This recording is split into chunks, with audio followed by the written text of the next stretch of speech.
Mana biz Jondor tuman Oyto'g'di mahalla fuqarolar yig'inida Biznes rivojlantirish banki tomonidan bir kontur bir mahsulot loyihasi asosida tashkil qilingan qovun poyasidamiz. Bugungi kunda qovunimiz o'zi oxirgi pishish fazasiga kirgan.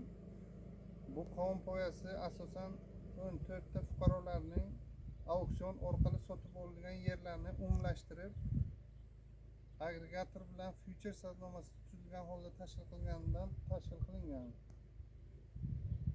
Qovunlarimiz asosan mart oyida ekilgan.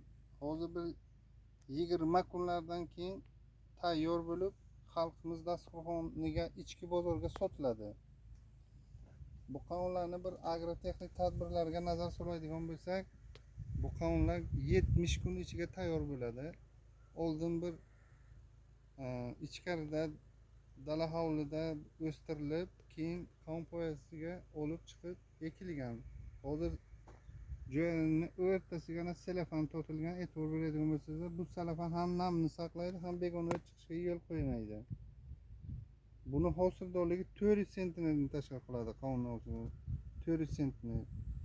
Endi ana bu 14 ta odamni bir daromad ulushlarini bir hisob qiladigan bo'lsak agar, har bir fuqaromizga o'rtacha 55 milliondan daromad olishga to'g'ri kelyapti mana shu yerdan. Dehqonlarimizning otasiga rahmat, mana shunday issiqqa nimaga shu hosilni yig'ishtirdilar.